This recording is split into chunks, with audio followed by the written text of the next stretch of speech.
Top 10 NBA small forwards 5 to 1 2016 edition. Number 5, Paul George, age of 27. Paul George, always have loved him. Just his style of play, fantastic. Had a terrible ankle injury.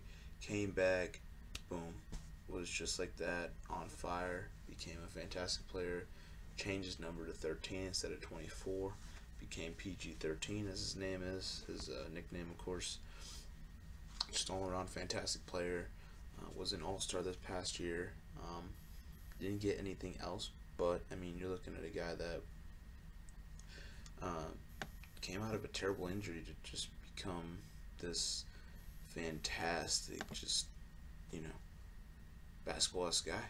And you're looking at a guy that's has contract of $18.31 million, with the next year going to be a player option, so I'm not going to count that. So right now he's got guaranteed 1 year. He might opt out of that. Again, he was traded from Indiana to OKC for Victor Oladipo and Domantas Sabonis. Overall, I think both of them have gotten some pretty good, production from both of those trades. I know the Pacers are happy with both of them, but you're looking at Paul George. I mean, you got a superstar, superstar with Russ and a superstar with Carmelo. We all know about Melo and Paul coming here from trades. Melo, sharing more about that power forward position, where Paul George has been sticking to the small forward area still, with the right. He definitely has the right to do. But yeah, Paul George, fantastic. I mean, looking at overall what he's done this past year, overall he's starting off fantastically right now. But this past year as a Pacer, 75 games he played. He also started 75 games. He had 35.9 minutes a game, 46.1 field goal percentage, with a 39.3 3-point percentage, an 89.8 free throw percentage, 6.6 rebounds a game, 3.3 assists a game, 0.4 blocks, 1.6 steals, 2.7 personal fouls, and 23.7 points a game. So overall, fantastic. So was a big leader of them, was a big deal. Why the Pacers got to where they were. They got to the playoffs because Paul George was Paul George. And the 4 games that the Indiana Pacers did play, he averaged 43 minutes a game. He had 38.6 field goal percentage. He had a 42.9 3-point percentage, an 86.7 free throw percentage, along with 8.8 rebounds, 7.3 assists, 0.5 blocks, 1.8 steals, 3.3 personal fouls, and 28 points a game.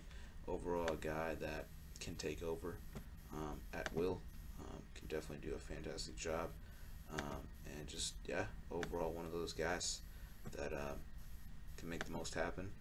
And I'm excited to see him play alongside Russ and Melo, and we'll see how it goes. Number 4, Kawhi Leonard, age 26, one of the best two-way players in the NBA.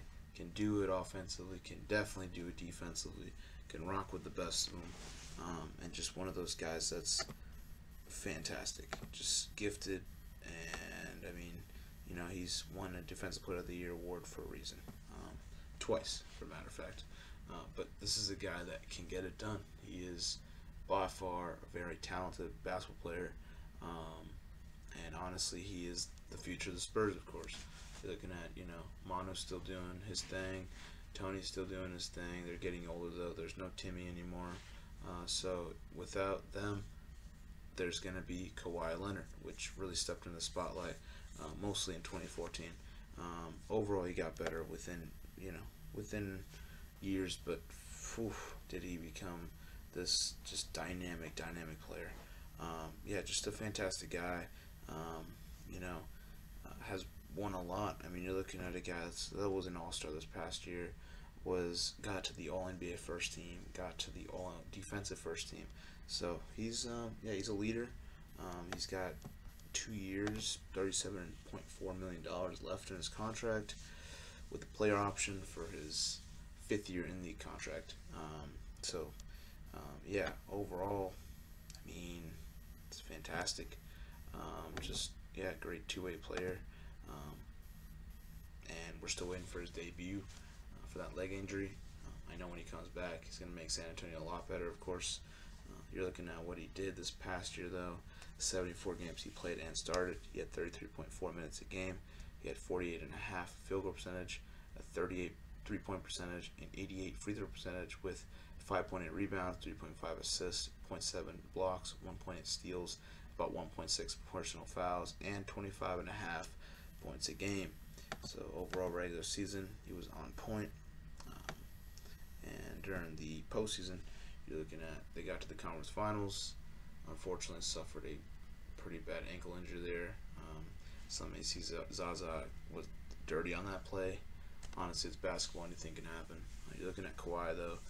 Played in 12 games, started in 12 games, had 35.8 minutes a game with a 52.5 field goal percentage, as well as a 45.5 3-point percentage, 93.1 free throw percentage, with 7.8 rebounds, 4.6 assists, half a block, 1.7 steals, 1.8 personal fouls, and 27.7 points per game.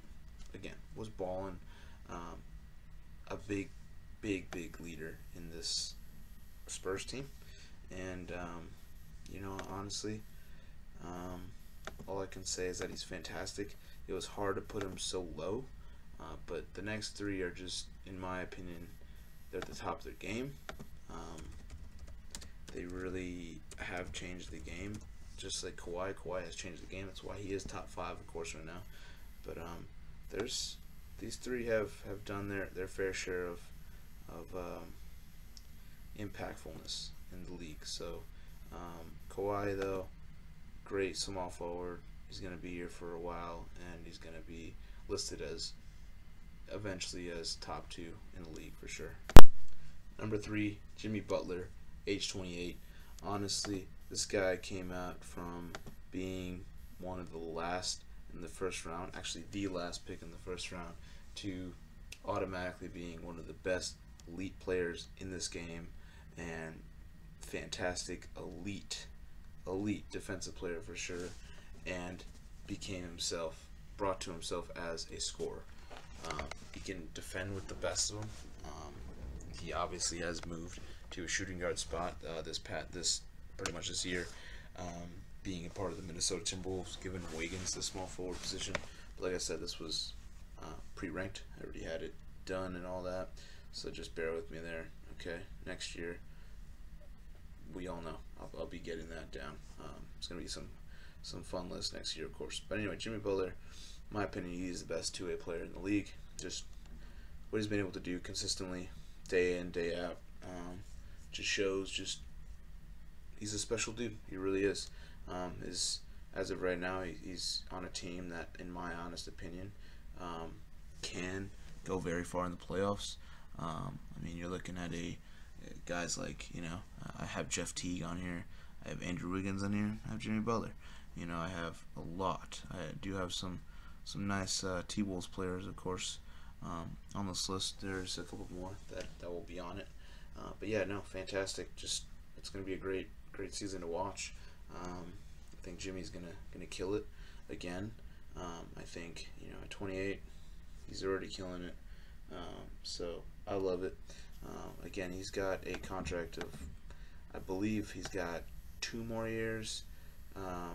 It was a 5-year contract. He got traded from Chicago to Minnesota for Zach LaVine, Chris Dunn. The pick was Markkanen and Justin Patton. So I don't know what happened, but Bulls just wanted to rebuild. I don't think it's been that terrible for them, but I mean, for Jimmy being in Minnesota, being in a contending team, I'm glad. I don't want to see Jimmy Butler competing for trying to not be last in the league. I want him to be there. I want him to be in the playoffs. I want to see him in action, trying to get buckets, trying to get a title. So, and you're looking at, he's out of that 5-year deal. He has 2 years left, worth $37 million, being 18.5 a year. But his 5th year out of that contract is a player option, so I'm not going to count that. We'll see how that goes for him on that, if he decides to opt out or not. All depends. But you're looking at a guy that was an All-Star this past year, was an All-NBA third team. Just, you know, he has recognition. He has a lot of recognition. A guy that this past year, looking at his numbers, 76 games he played and 75 he started. He had 37 minutes a game. He had a 45.5 field goal percentage, a 36.7 3-point percentage, and an 86.5 free throw percentage, along with 6.2 rebounds, 5.5 assists, 0.4 blocks, 1.9 steals, 1.5 personal fouls a game, and 23.9 points per game in the regular season. Just overall fantastic. In the postseason, 6 games they played, he averaged 39.8 minutes a game with 42.6 field goal percentage, 26.1 3-point percentage, and 80.9 free throw percentage with 7.3 rebounds, 4.3 assists, 0.8 blocks, 1.7 steals, about 1.7 personal fouls, and 22.7 points per game. He did what he could. Fantastic player. Did what he could for the city of Chicago. Got traded, so not his fault. I believe he was a loyal guy. He would have stayed there his entire career. But glad he's in the position he's in, and I'm glad he is top 3 in the league. Just goes to show hard work pays off. Number 2, Kevin Durant, age 29. This list wouldn't be the same if I didn't have Kevin Durant in there, especially on my top 2. I guarantee you can guess who the number 1 small forward in the league right now is, and it's hard to debate that, you know. KD, though, special, future Hall of Famer, for sure. Just a guy that can dribble the ball, that can do absolutely anything for his size. It's just incredible how he can really create so much madness. You know, can handle the ball just like a guard, can shoot just like a guard, and rebounds like a monster. Defensively is fantastic. Like, overall, big reason Golden State got to where they got. I think Steph and Clay were fantastic. Of course, without him, they had help with, you know, Draymond and Harrison Barnes. Harrison Barnes, of course, left. They got, KD. And KD made them just more elusive, more of a spread offense there. It was fantastic to see. Got him a championship, so he influenced them in probably a larger way than people understand, because he won the Finals MVP. He dominated the Finals this past year. It was ridiculously, just dominated it. And yeah, there's really not much you can say other than that he was so valuable to Golden State and to their value that, honestly, big moments. I mean, KD really showed, like, he can do it. He can be the animal. He can be the scorer. He can be whatever you want him to be. He can be a hero. He can step up and produce, and that's what he did. And yeah, KD is number 2. He's fantastic. Just, 29. Still just, 10 years already. You're looking at signing this past offseason a 2-year, $51.25 million contract, which the second year will be a player option. I don't think he'll go anywhere, especially with what they got. Like, they're going to win another title. They're bound to win another title this year. They just have a lot going for them. I don't think I just feel like they would. I feel like they would win back-to-back titles this year. But, anything can happen. It's basketball. This year I just feel like it's a little more entertaining. There's more teams going after them. There's more super teams. I don't know. It's kind of cool to see. He's had so many awards, but this past year you're looking at winning, not winning, but being a part of. He was called the All-NBA second team. He was an All-Star once again, for his 8th time. He also was the Finals MVP and, of course, an NBA champ. I mean, what more else can you want than being an NBA champion? It's just, it's a good feeling for sure. And you're looking at what he did this regular season, this past one. 62 games he played and started. He had 33.4 minutes, 53.7 field goal percentage, 37.5 3-point percentage, and an 87.5 free throw percentage, with 8.3 rebounds, 4.8 assists, 1.6 steals, 1.6 blocks, 1.9 personal fouls a game, with 25.1 points per game. Just, yeah. And on top of that, wrecked the postseason with the 15 games that they played and started. 35.5 minutes a game, 55.6 field goal, 44.2 3-point percentage, and 89.3 free throw percentage, with 7.9 rebounds, 4.3 assists, 1.3 blocks, zero point 0.8 steals, 2.6 personal fouls, and 28.5 points a game. Just, yeah, like he took it upon himself to just dominate the NBA Finals and dominate what he had to dominate. So overall, fantastic player. Number 2 still, because there's a guy at number 1 that's still in this league. So yeah, he'll be number 1 eventually, but it might take a while, which might lead to maybe never, but you never know. Number 1, LeBron James, age 32. Yeah, there's no debate here. He is the best small forward, still the best player in the game. Can do things out of this world that not many people can do. Motivator, very critiqued player for everything that he does. Generally, just a great person, and he cares, and he loves winning. He's a competitor. He's got a competitive fire to him. There's endless amount of things I can tell about LeBron James, how much he's impacted my life, how much he's impacted a lot of people's lives. Just know he is a Hall of Famer and will go down as a legend in the game forever. Like, forever. Like, he can do everything. He can do absolutely everything, and it's crazy. It's fantastic to see. He's playing his ass off right now. Like, he really, I can see him win the MVP this year. I could definitely see it. It'd be nice to see. I'd like to see him obviously get a run at the title, because it might be his last in Cleveland. Honestly, I think he's done what he had to do. He did what he had to do. He got to Cleveland and he gave him a title. In my opinion, I think LeBron's dues for the city of Cleveland is done, and he can leave at any point now. And I think he will. In my honest opinion, I think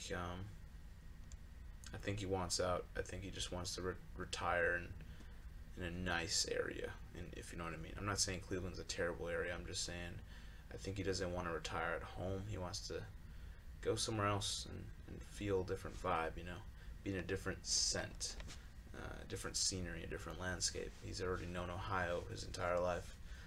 He wants to go somewhere else and just explore, and I don't think they'll hate him for that. I honestly don't think so. I think he'll be a happy man. I think they'll both be a happy split up, happy breakup, whatever you want to call it, because Cleveland got what they wanted. LeBron gets what he wants. So, yeah. And you're looking at this past year, 13-time NBA All-Star, got it in 2017, got to the All-NBA first team for pretty much the 11th time, won the J. Walter Kennedy Citizenship Award, another thing under his belt. He's won numerous awards. He's a future Hall of Famer, pretty much. Nothing more I can tell you, but just, yeah, he's such a great baller. But yeah, no. Signed a 3-year, $100 million contract back in 2016 when they won the title. He's now in pretty much his final year, 1 year, $29 million.